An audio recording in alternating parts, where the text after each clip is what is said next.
browsers coming and going, a stock photos lawsuit, and mobile service privacy. This is MacVoices. MacVoices is supported by MacPaw, the makers of Clean My Mac, your ultimate solution for Mac control and care. Try Clean My Mac for 7 days free, then use the code MacVoices20 for 20% off at cleanmy.com/MacVoices. That's CLNMY.com/MacVoices. Was anybody here using the Arc browser? I had it on my Mac, and I just uninstalled it after I saw they're getting out of it. Adam Engst wrote up a really great glowing article on the Arc browser. I tried it, and I just couldn't quite catch the fever. Nothing wrong with it. I just okay, I'm just not sure that it either wasn't for me or I just wasn't getting it. And when somebody like Adam writes something up, I really pay attention because okay, this must be something that has a lot of validity and I really need to pay attention to it. And I just missed it. So this is now being discontinued in favor of a new, I hope I'm pronouncing it right, Dia app, which again, I'm not quite sure this is for me, but I gotta keep looking at it and trying to figure it out. So no Arc users here? Okay. No, I stopped. Okay. Oh, Jeff, I'm sorry. Well, Marty first. Oh, I'm sorry. I didn't realize Marty was relating to this. Marty, yeah, please. We did a episode of Tech Savvy Professor on browsers and browser use, and we talked about Arc. At least my colleague brought it up, and so we started looking at it. I never spent enough time with it to look at it and do much of a comparison to it. The weird thing was I got an email from somebody who listened to the episode and they just raved about it in terms of how brilliant it was that we suggested that they try this out. So there are definitely fans out there, or at least a fan out there about it in terms of its use. Yeah. My perception is that if you loved it, it really resonated with you and you loved it. And if not, you were kind of left like me, scratching your head. Jeff? Okay, so Chuck, your comments about how it just didn't click for you, you're the reason why Arc is being discontinued. And when I say you, I don't mean you specifically, but everyone like you that tried it and just didn't get it and it didn't click for them. But then there's the other side of it. Marty got the comment from someone who raved about it. Adam liked it. I found it to be a very fascinating product because what they were trying to do was, I think, actually really brave. They were trying to take the whole concept of how we interact with online content and kind of turn it on its ear and come at it from a completely different perspective and give you a new way of interacting with all the stuff that you do online. And notice I didn't say web browsing, but that's part of it. It's all the stuff you do online. And the concept was I think really, really interesting. For me, I already had a workflow set up using other tools that really works great for me. And while I could see the value in Arc, it just wasn't the right tool for me. So there's that whole side. What I find really fascinating about the letter, the blog post that the Arc founder wrote, is that they get that what they made, most of it people weren't even using because they could look at the data and all this stuff that they were putting into it, just no one cared.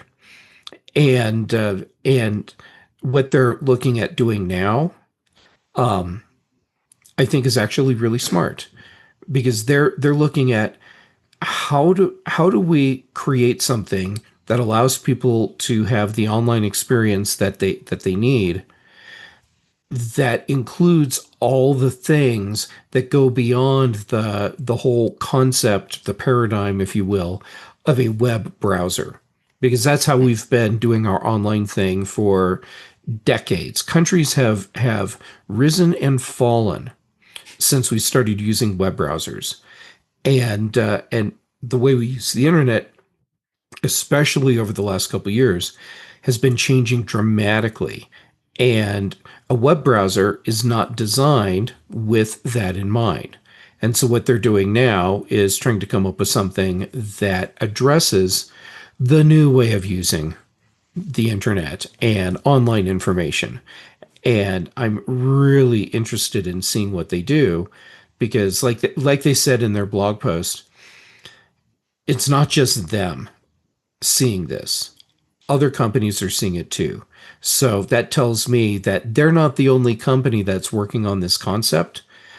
I cannot wait to see what sort of tools we use. And I think they're also right when they say that the web browser is, as we use it today, is going to die.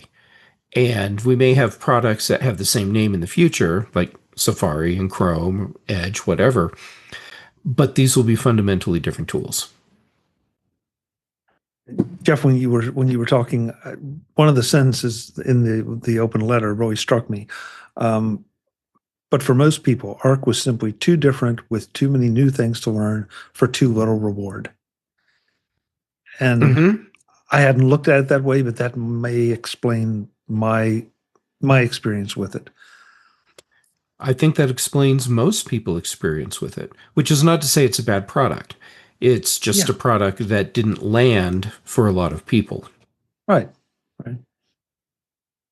Well, Marty, you had a comment. Sorry. Yeah, my I on the new Mac that I have here, I didn't download ARC, so I went in to see if I could still download ARC, and sure enough, you still can, and you can install it. So what happens when they stop ARC? I mean, are they going to? Is it going to stop functioning as a browser? Are they going to leave the legacy one out there for people to play with until it becomes not useful anymore?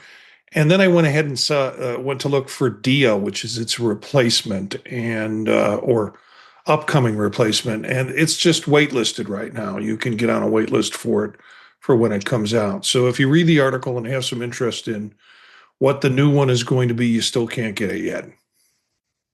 Yeah. But if you want to see kind of maybe some of their ideas, download the existing one. So since we're talking browsers and sort of in following up on what Jeff said, there's a new fully agentic Opera browser that can surf the web for you. And I have not had a chance to play with this. I will say that I've used Opera, and the only reason I don't use Opera on a regular basis is because I keep forgetting about it. But it is a really nice little browser that just keeps adding feature after feature after feature. And so this just motivated me to move it back into my dock and say, I've got to get more familiar with this. But has anybody else, and especially the fully agentic browser, this is another one of those new concept things that Jeff was talking about. Anybody here used Opera at all? Marty? Yeah, I used it as an alternative to Chrome, based on the Chromium, and enjoyed it.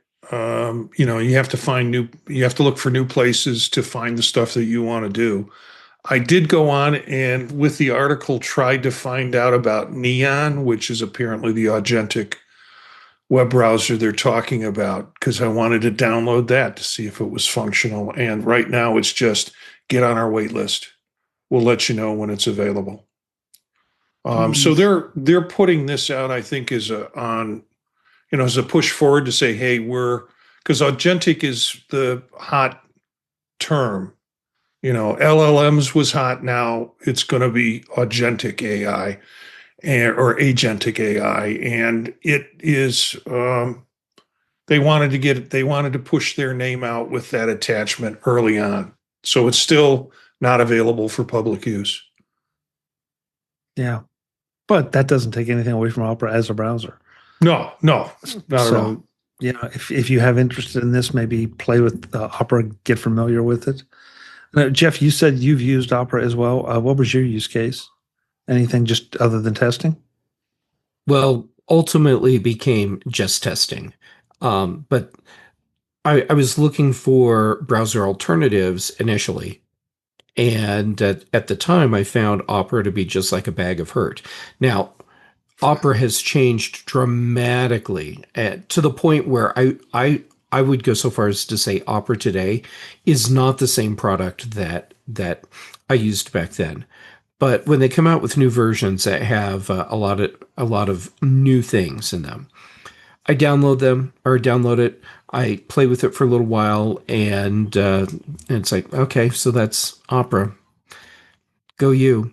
But so when they have their agentic AI thing working publicly, then I'll download it and I'll experiment with it again. And maybe this time they'll hook me, but more than likely it'll be the same thing where it's like, okay, I'm glad we have a lot of browser choices because not every browser is for everyone, and this one's not for me. Okay. I installed Opera a few weeks ago, a couple months ago maybe.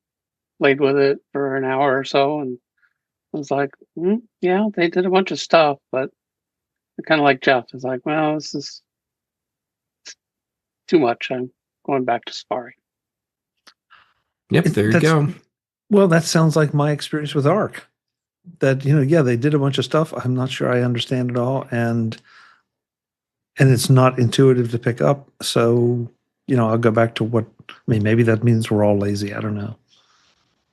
Or maybe it just means they could have everyone could do a better job of giving us a little extra training.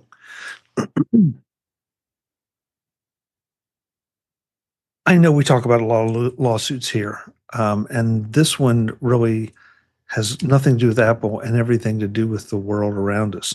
Because I had not even heard of this, and maybe some of you had. Jeff, maybe you, especially the world you inhabit. But Getty Images is spending millions to battle a world of rhetoric in AI lawsuit, CEO says. They are fighting against a Stability AI, a photo licensing company, where apparently there's a question over exactly how Stability AI used some of Getty's images or obtained Getty's images and the purpose to which they put them.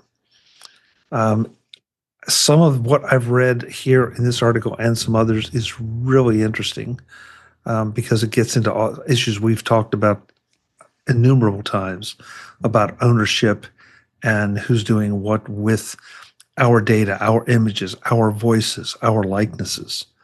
And so if you are so inclined and are interested in that, check this out. But was anybody even aware of this fight going on? No. Mm-hmm. No, because Getty Images is Huge. They're the 800-pound gorilla of stock photography. Yeah, Chuck. At a very simple level, this is about Getty wanting to control how their content is used for AI training, and they have their own system that they. I need to start that sentence over again.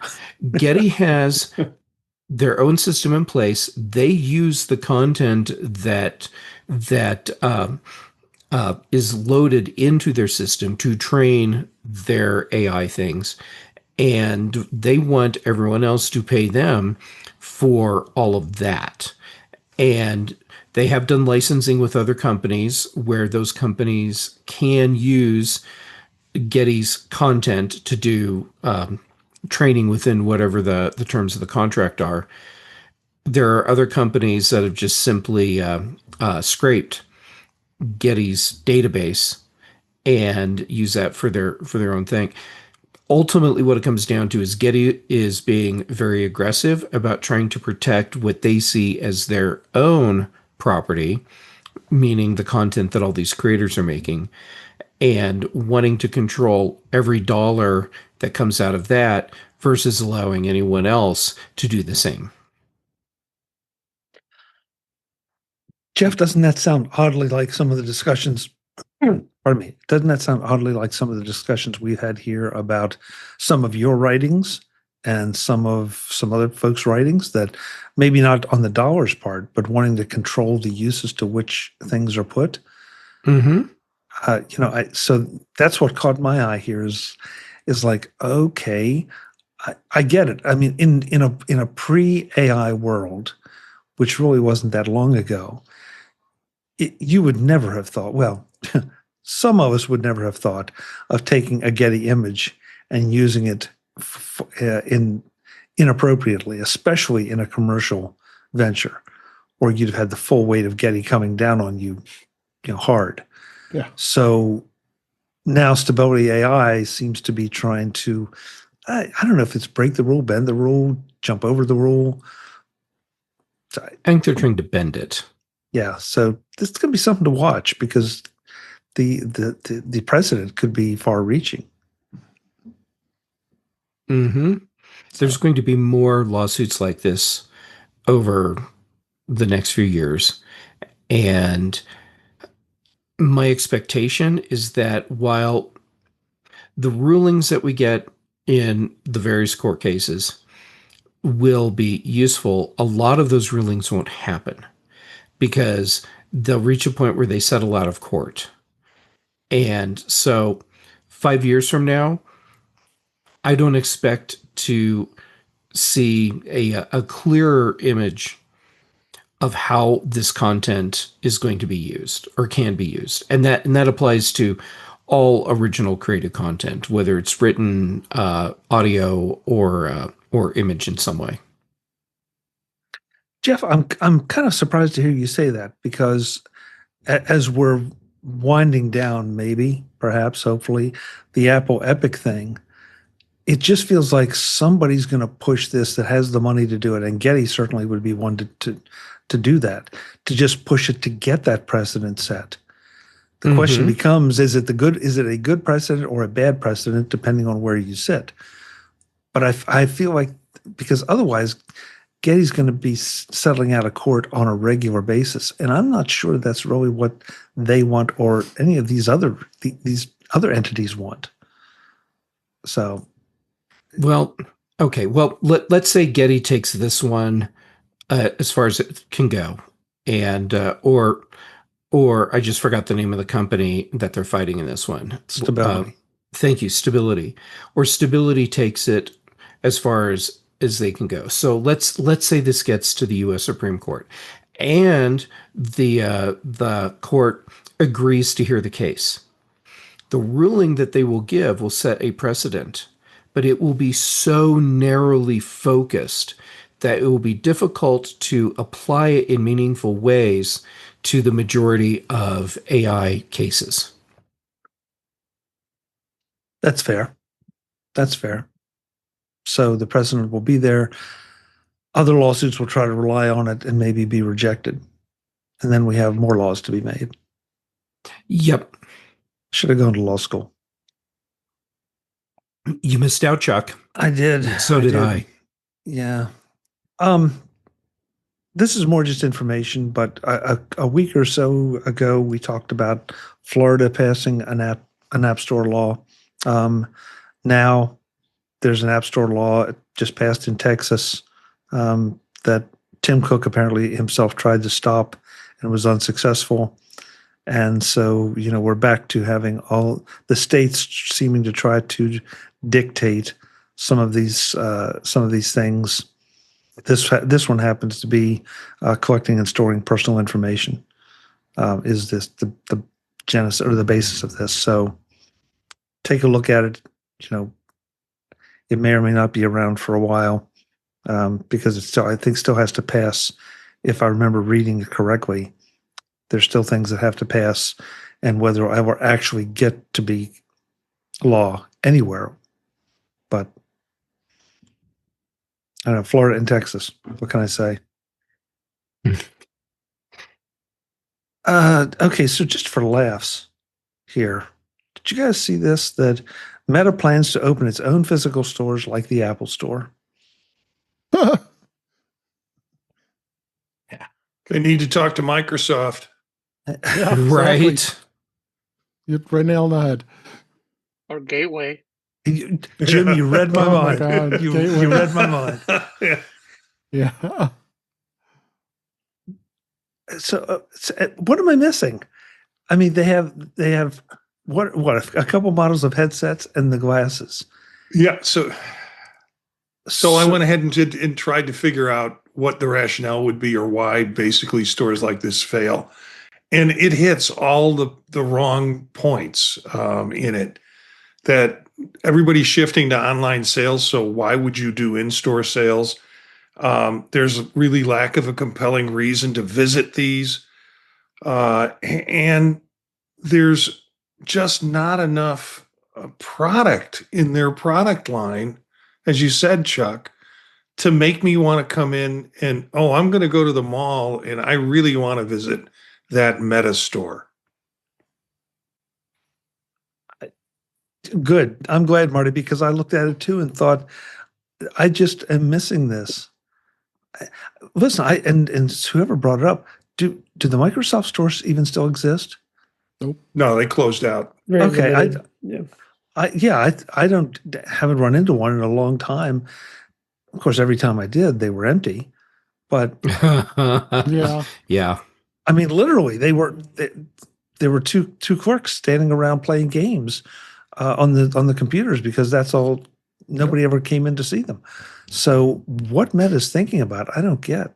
Yeah, I have Brian? half their inventory right here. Brian? But I'm perfect. Go ahead. Oh, no, go ahead. Sorry. I'm just going to say I'm perfectly fine with Meta burning up their resources to no useful end. And also, when Apple came out with their stores, everyone was like, "Oh, they're idiots." So I think Meta's probably doing a dumb thing here, but who knows? It's what everybody thought about Apple. So Who's laughing now about Apple? Yeah. Yeah. At least I Apple mean, had at least products to Apple sell. had more than a VR headset and a pair of glasses to sell. Yep. I'm I'm just what gonna did they have? Did they have anything besides the Mac back then? iPods? Did they have iPods already? Yeah. Mm-hmm. Are you sure about that? Stores open, I think, 2001, 2002, When did iPods come out? 2001. People also were made fun of the iPod as well. Mm-hmm.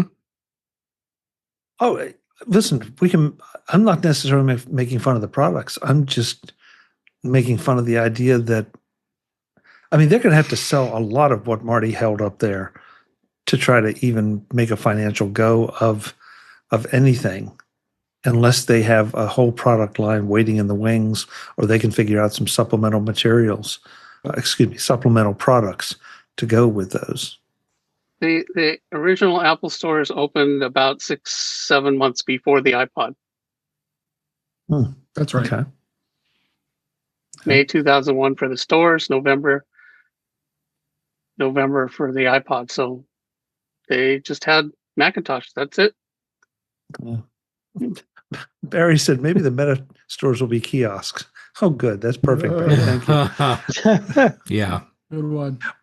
Brian, get in here. Yeah, I was just gonna say, I think if they were really strategic at placing some of these stores in maybe some very densely populated areas, or maybe not having its own whole store, but a partnership with like a Best Buy or something, I could see, because of the nature of those products, the VR headset and the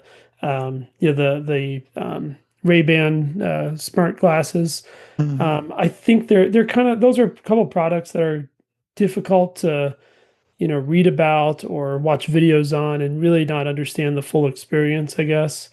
So if you're able to attract some people by a demonstration and using them, and that type of thing. I think in a very strategically placed way, I think it could be, they could build more momentum and more people maybe buying their products.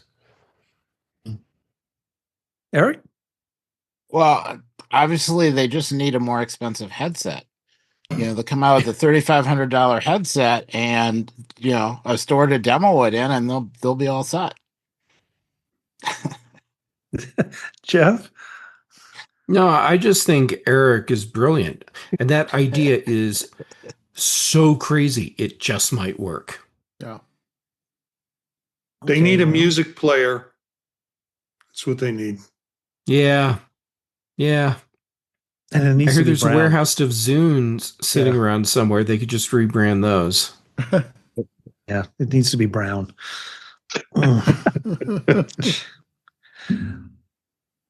Webb, you've been quiet on these Westview stories. Nothing. I mean, are you just sitting absorbing, or? Yeah, it's yeah. Doing a store, we'll see. They'll come out with a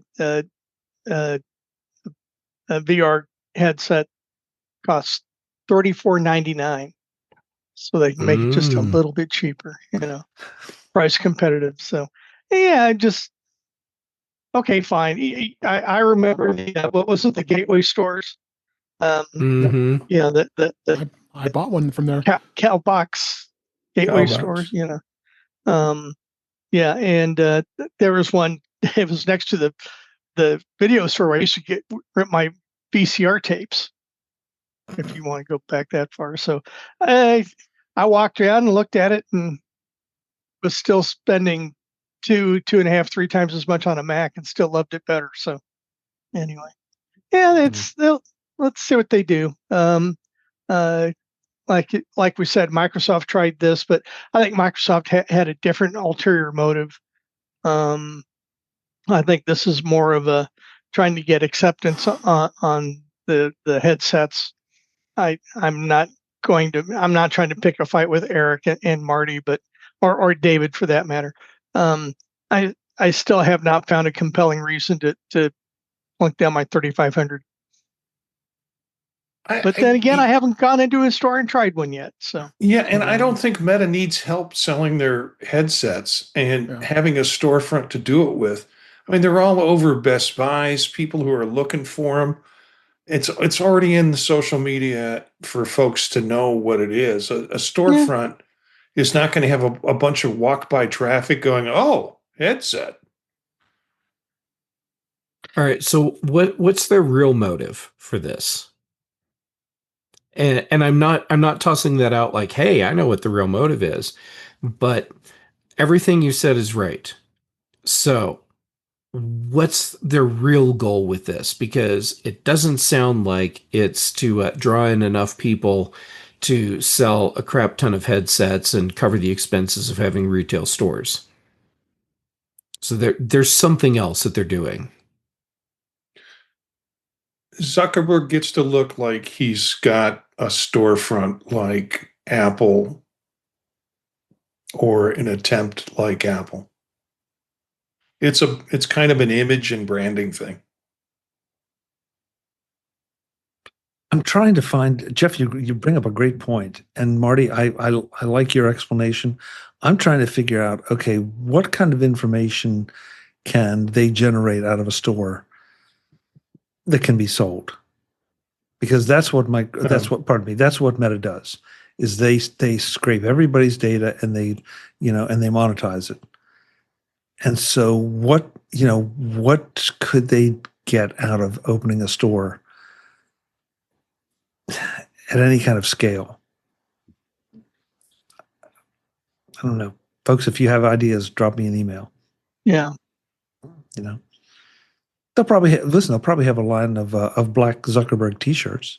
That'll give them one more product. This edition of Mac Voices is supported by Clean My Mac, your ultimate solution for Mac control and care.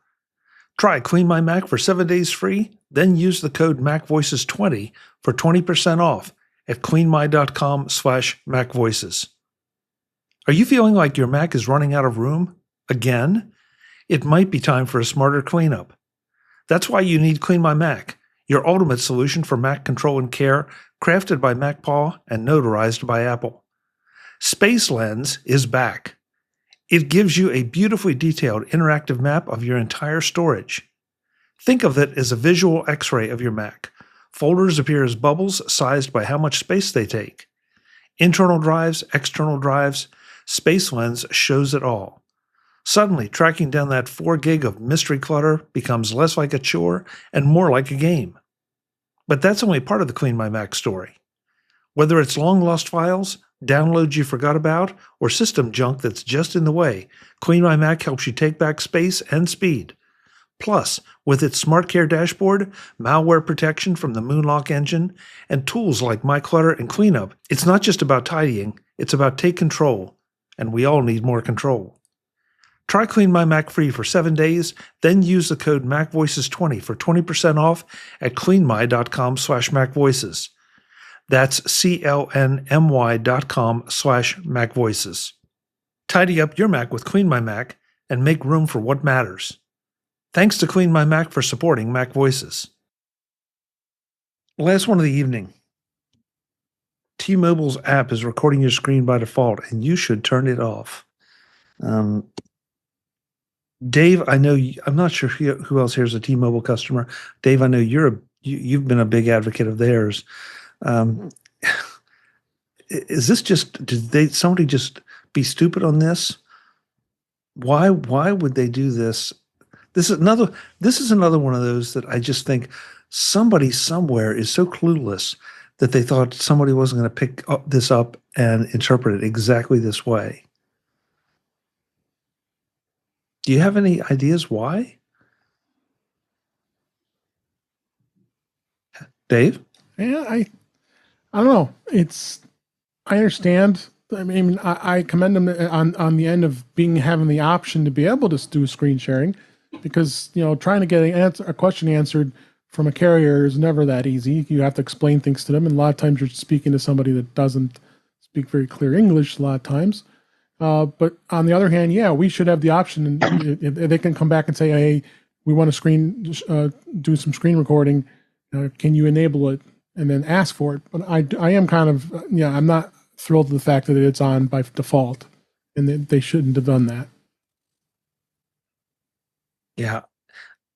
And Jeff, I'm willing to admit that I might be living in an alternate reality. I mean, look around me.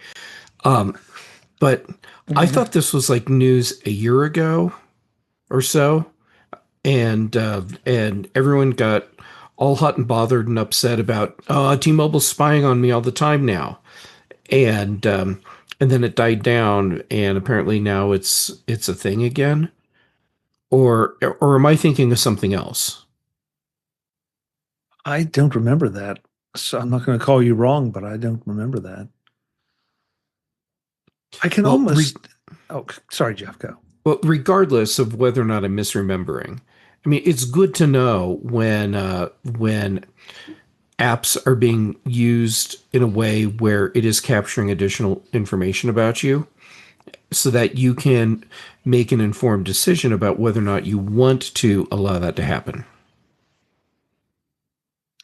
I can see somebody sitting in a room somewhere that's kind of isolated and maybe is not paying attention to all the issues we talk about, saying, well, this would be a great service because we can just log right into our customer's phone and help them solve their problem right there and not have to get them to, flip 3 or 4 switches to let us do it. So this sort of like Apple can do with your Mac and your iPhone? Yeah, fair point.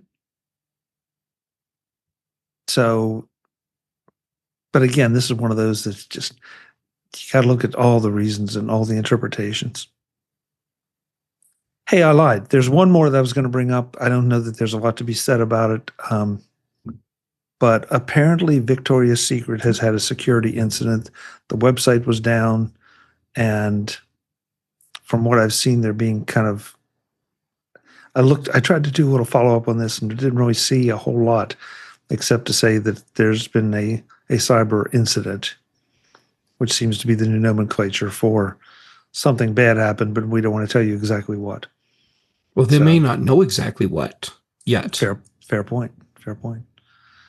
But I would definitely, Victoria's Secret, if you're out there, I would like to offer my services in helping investigate your security incident. Is that a euphemism? Take it as you wish, Jeff. Just like we do I- most of your comments. Fair.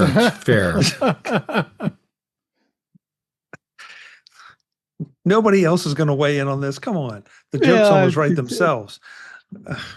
They had a slip. Yeah. Oh, Oh, I didn't see that one coming. Oh, Yeah. Sorry. Then it didn't. Then it wasn't Victoria's Secret product. You mean somebody's got access to all the stuff I bought off that site? what is it? Maybe. Also, Marty, the red stuff, I think that did look better than the blue. Well, Christmas time. That makes sense. Yeah. Oh my God, you two are just too good at this. So stop. I'm not sure where it's going to go, but it's not going to end well. Folks, thank you very Chuck, much. You haven't lived until you've seen Marty's Victoria's Secret costume Jingle Bell rendition. Just saying. He's checking. Yeah. Thank you, guys. This has been an enlightening, entertaining, slightly terrifying episode of MacVoices Live. Let's go around the room, let folks know where they can find you, then we're going to get out of here. But before we do, I just want to remind you again, MacStock Conference and Expo is coming up in July in Crystal Lake, Illinois. I think just about everybody here, I know Jim's not going to be there. Who else is not going to be there? Anybody? I think everybody else is. Everybody else is, yeah. Yeah, so we're going to be at MacStock. A lot of the folks here and a lot of others are speaking. We're going to have a great time. There's going to be a lot of information and learning done. There's going to be a lot of great times had. We want you to join us. Mike Potter's been nice enough to offer us a $50 coupon off the registration for MacStock. So go to MacStock Conference and Expo, use the code MacVoices50, and you'll save $50 on registration. But by all means, please get there because we want to see you. We want to enjoy your company. Hope you'll enjoy ours. You can tell us what you really think of us or not. So MacStockConferenceandExpo.com. Dave Ginsburg, thank you so much for being here. Actually, you were today's Road to MacStock interviewee. So I was. jump on over to MacVoices.com. You can hear Dave talk about what he's going to talk about. Yes, please do. Other than that, where can folks find you, Dave? Thanks for having me as always, Chuck. Always love being here every week.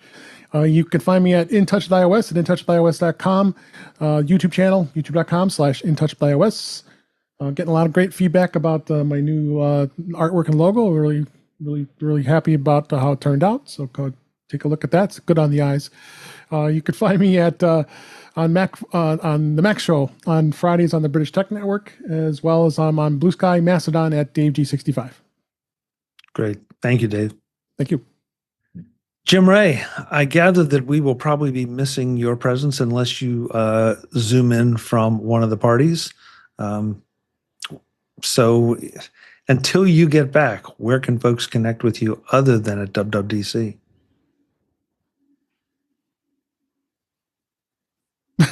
Have to chase me down in Cupertino. Okay. Just head down the 280 to your right.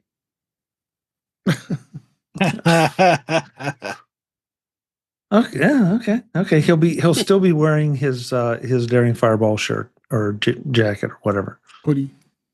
Thank Maybe. you. I heard it's going to be really hot. Oh, really? I think I heard it was going to be 90 degrees or something like that. So I will probably not be wearing my. Hope not. Okay. Well, hey, have a great time. We Thank will look forward to hearing about your adventures and exploits when you get back. Webb Bixby, thank you for being here. as always. I did not even address the fact that that's a different quilt tonight. So I like what's behind you.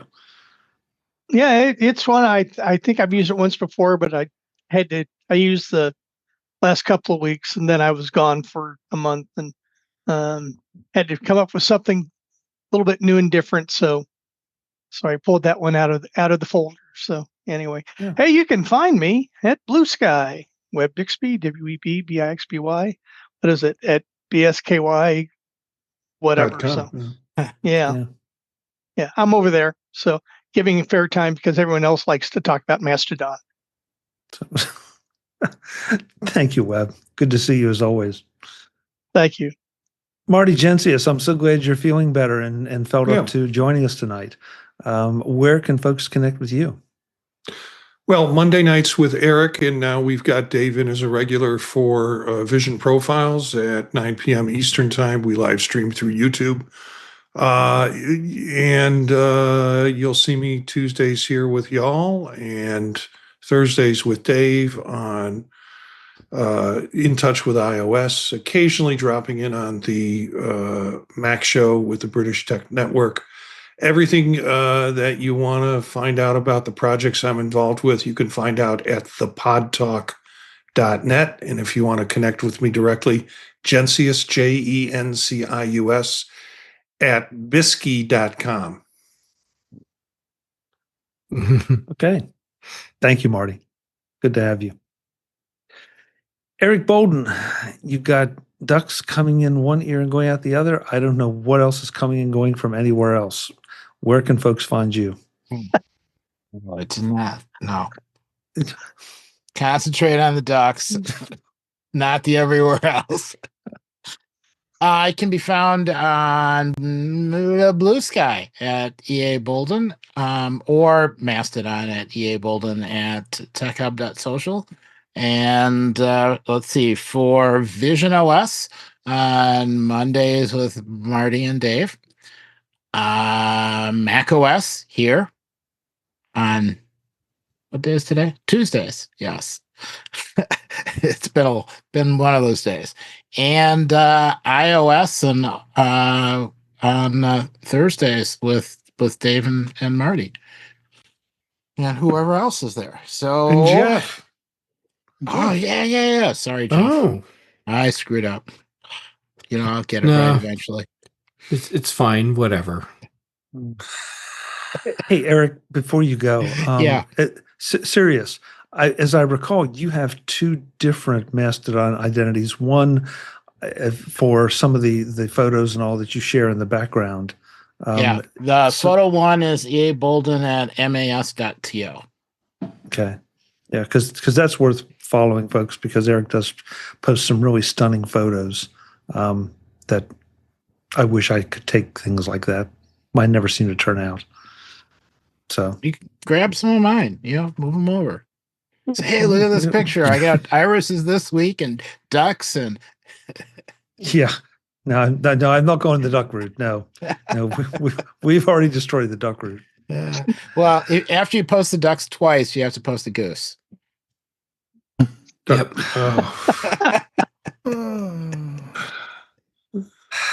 Thanks, Eric. Thanks. That's right. Just that kind of night. It's a different kind of goose they're referring to, Eric. Oh. Jeff Gammett, I'm glad you were able to make it just a little bit late, but thank you for being here so much. We always enjoy it. Where can folks find you? Well, I'm glad I could make it too, and it's just a delight to get to hang out with everyone. All right, so where to find me? When I'm not overlaying yakety sax soundtracks to videos of Dave being chased down the 280, you can find me on the various social medias as J Gammett. I'm active right now on Mastodon and Blue Sky and PixelFed. Then for shows, here for MacVoices Live. And then Dave, he lets me join in on In Touch with iOS on Thursdays. Then I do the Big Show and the Mac Show for the British Tech Network. what's his name? That guy, Brian Chaffin, and we do the Context Machine, and Patrice Brindamore and I do Retro Rewatch. I think that I got everything. No, that sounds about right. All right. Thank you, Jeff. Thank you. Last but absolutely not least, also coming in a little bit late, but that just makes the extra effort all the more impressive. Brian Flanagan Arthurs, thank you for being here. Where can folks connect with you? Appreciate it. Thank you. Definitely a highlight of the week to be here every week with you guys. Best place to reach me is my website, brian8944.com. And then I invite everyone to enjoy a new podcast that I started last week on the desk of Brian. And I think it'll end up being a bi-weekly podcast with a new episode coming out next week. Great. I was going to ask you about that. So you're officially out and launched. Out and launched. Yep. Great. So folks, visit Brian's website, subscribe to the podcast. I'm anxious to hear what he has to say, because Brian, give us your elevator pitch again, because it's an interesting mix of a lot of different topics. Yeah, it's a very lighthearted podcast. It just kind of goes over some of my both professional and personal connections with hobbies, everything from sports, tech, economics, and just the best practices in education. I love it. Thank you. Good luck with it. Good luck with I it. appreciate it. Thank you. Folks, this is MacVoices Live, Tuesday nights, 8 p.m. Eastern on YouTube at youtube.com/MacVoicesTV. We'd love to have you join us. We had Barry in the chat room tonight. We had Paul. Cletus just got here, so he's a little late, but he's going to watch it on Rewind. And a lot of other people who we don't know who they are. They just kind of show up and hang out quietly. Lurkers. So yeah, we'd love to have you identify yourselves, but if you're not comfortable, witness protection, whatever, we get it. Which is, with this group, quite possible. Until the next time, and as always, thanks for watching. Visit MacVoices.com for show notes and to connect with Chuck on social media. Get involved in our Facebook group or like our Facebook page, and get more out of your Apple tech with MacVoices Magazine, free on Flipboard and on the web. And if you find value in it all, consider supporting us through either our Patreon campaign at patreon.com/MacVoices, or by making a one-time donation via the PayPal link on our front page and in the show notes of each episode. You will join these fine people who help bring you MacVoices.